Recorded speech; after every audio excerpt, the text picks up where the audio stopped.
Sword Art Online is one of those anime that many people have written off as your standard Mary Sue self-insert protagonist story, and to be honest, it can be that quite often. But there is potential in this series despite the negatives people associate with it. Sword Art Online alternative Gun Gale Online is proof of that, especially if you never could feel anything toward Kirito and his harem. While the world of SAO has always been more interesting than the characters, the writer of Kino's Journey decided to give us a protagonist in this spin-off who actually has a compelling, relatable problem: confidence. Karen Kohiromaki, or Len as she's come to be known in the GGO world, represents your average player instead of the near godlike power that Kirito exemplifies quite often. Though her rare avatar does come with its own benefits, both because of its height as well as Len's focus on agility and movement stats. However, while luck certainly gives this character the opportunity to become your typical Mary Sue, the series instead establishes that she's only really good enough a player to fight in one particular environment: the desert at sunset, thanks to her small form and pink armor.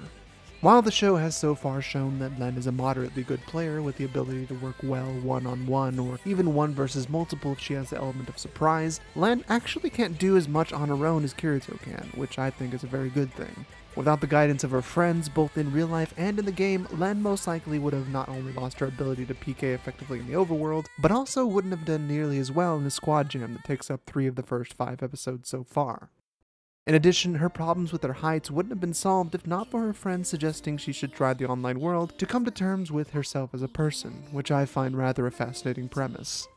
Online games have always been a good playground for personal growth, in my opinion, so seeing Karen learn more about her mental state and grow to understand it was right at home with the experiences I've noticed in me and others who play video games online.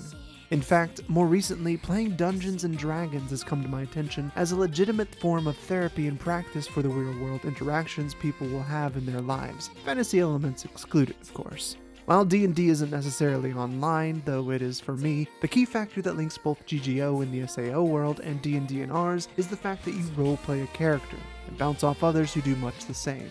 In other words, it was only through overcoming the problems Len faced in the game that Karen could transfer the confidence she gained there to the real-life issues she faced every day regarding her height. This is why playing a role is so effective for therapy, because once you train yourself to overcome issues proactively in the game, it's just a stone's throw away to bringing it into your own personal life.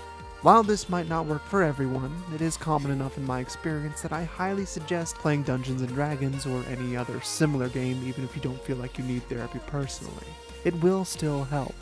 After all, this was also a key factor in the main series' GGO arc, so seeing it displayed again here, though on a less dramatic level, means that it can work out and that the writers of the two series agree with my assessment of fully putting yourself into a role.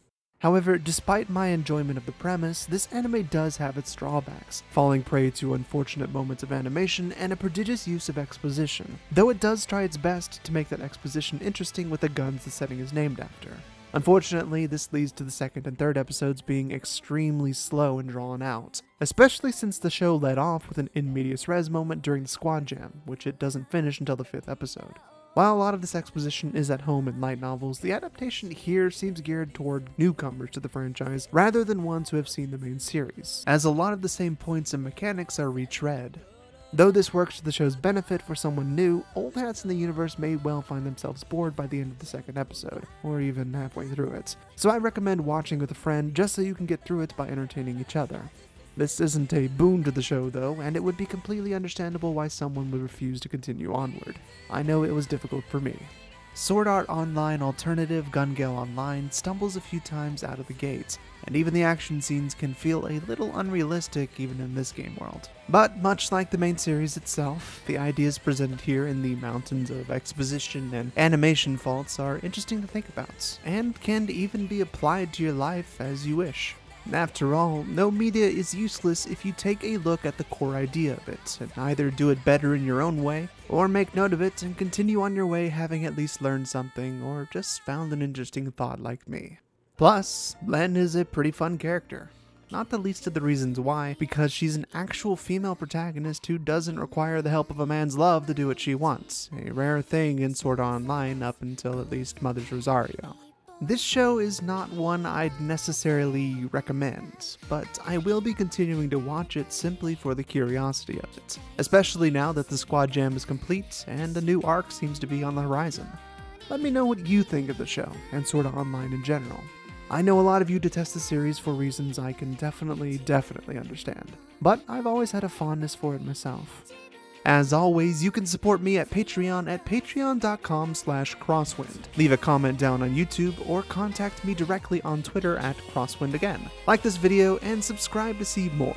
And don't forget to hit that bell to get notifications when another video of mine goes up, since YouTube really loves to push notifications.